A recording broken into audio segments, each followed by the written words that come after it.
Well, Congress today set to debate a highly controversial cybersecurity bill known as CISPA.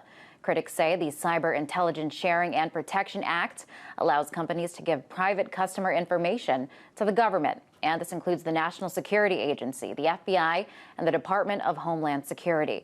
A Massachusetts congressman became worked up today over the proposed law. Now let's talk about what this bill would do. Could companies share personal information about consumers with other companies, even if that information had nothing to do with cybersecurity? Yes. Would companies be free from liability if they share that personal information of every American? Yes. Could the government use personal information to spy on Americans? Yes.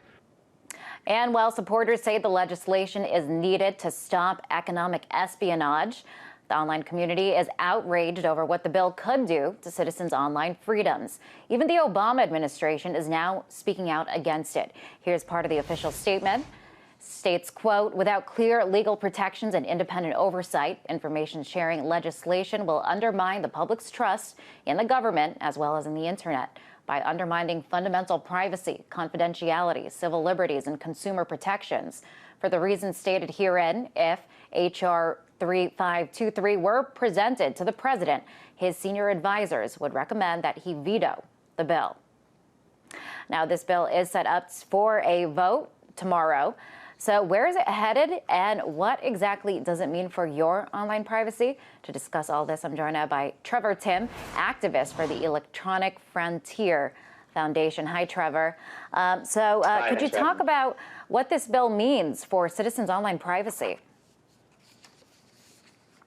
Well, this bill is basically written so broadly that it creates a huge cybersecurity exception for all our existing privacy laws. So right now there are many laws in place that say the government needs a warrant or some sort of judicial review before it gets your communications. And companies can only read your communications in very specific situations, and they have to keep your privacy in mind. And so this bill destroys all that. So companies will be able to read your communications, like the Representative Markey was saying in your intro. They'll be able to read your communications and pass them along to the government voluntarily. The government can read them without a warrant, and then they can go ahead and use them for other purposes as well. These communications can be passed on to intelligence agencies and the military, which are usually barred from spying on Americans. So the bill's provisions are extremely broad and go well beyond cybersecurity needs. Now, would this bill trump existing laws that aim to protect citizens' privacy?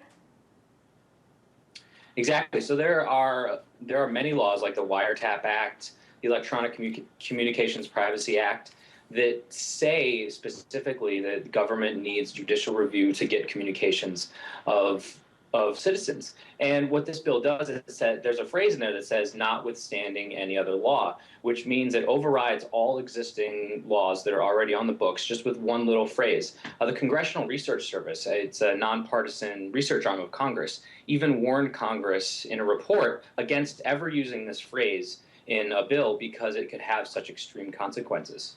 Now, all these things are being debated on the floor today. Backers want to come up with a way to make it more acceptable to online privacy advocates like yourself. Is there a way to tweak or fix the bill to make it more reasonable? Oh, there are many ways to tweak the bill to make it more reasonable. Unfortunately, the authors of the bill are doing none of these.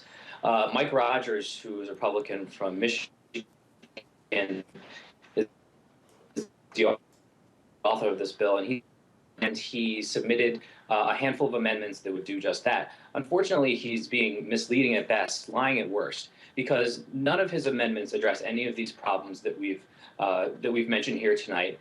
And worse, there are amendments on the table that would do a really good job of kind of narrowing the focus. It would force the companies to anonymize information. There's one that says the government would need a warrant to get individual information. Or there's one that says that the NSA couldn't get a hold of this information ever. It would have to stay in domestically.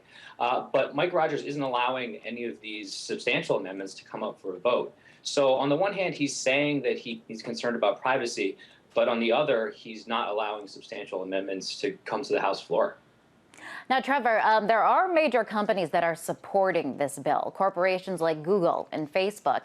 These companies oppose SOPA, but they are backing CISPA. Why is that? What do they have to gain? Well, First of all, Google actually isn't supporting this bill. This is another misleading statement by Mike Rogers. They've been talking to him about it, trying to narrow the civil liberties, or trying to help with the civil liberties concerns, but they haven't supported it.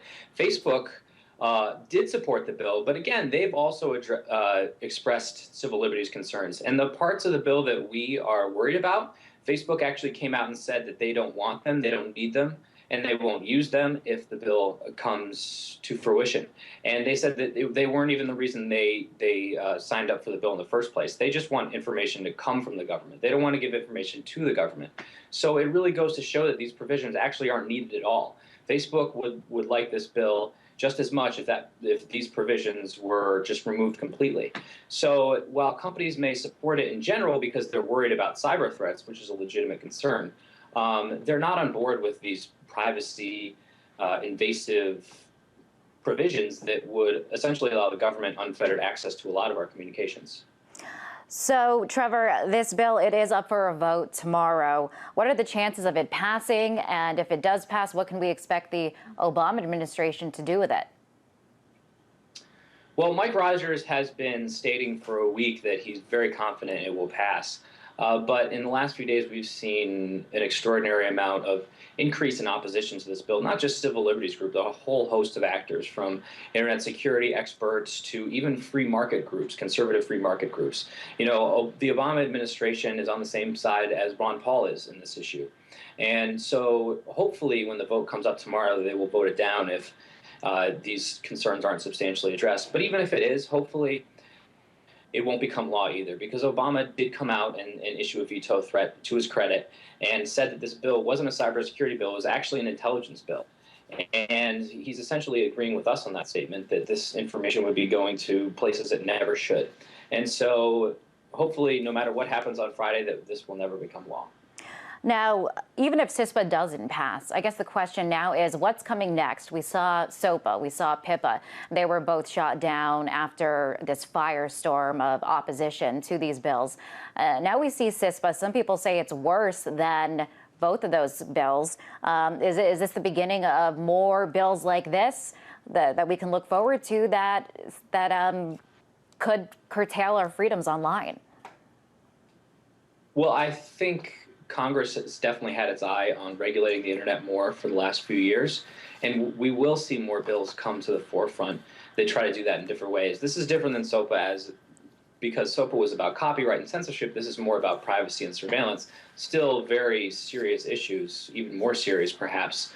But we do see that people are starting to pay more attention, which is great news, and that they are contacting their congressmen early, and that Congress is now forced to listen. After the SOPA debates, or before the SOPA debates, Congress didn't want to negotiate, they didn't want to listen to users, but now they're realizing they have to. And so despite the fact that Congress may try to continue to pass these bills, at least we know we have a voice now and we can keep fighting, and it actually can work. All right, well, we will be keeping a close eye on the developments there on the House floor on this bill. That was Trevor Timm, activist with the Electronic Frontier Foundation.